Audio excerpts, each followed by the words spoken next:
Selamu alaikum. Jam mbulu vitin e kaluar pa leje të burrit, para kohës së iftarit. Kunatat tash i thojnë kësaj ditën kena me majic, tani në akşam kin se ke qit mbulesën. Mashallah. Ty Allah tash përbleft këtë punë që e ke bo, mos u merr me kunatat.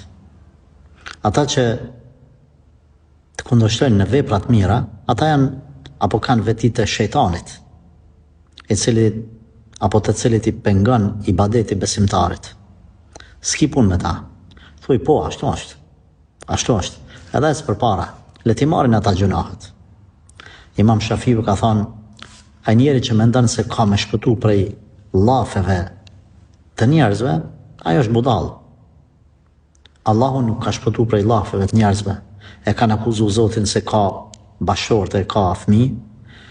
Pejgamberi apo pejgamberët s'kan shpëtu nga llafet, i kanë thonë i çmendur, e poet, e po shpëton ti, veç vazhdon rrugën e Zotit. Mos e baj gale.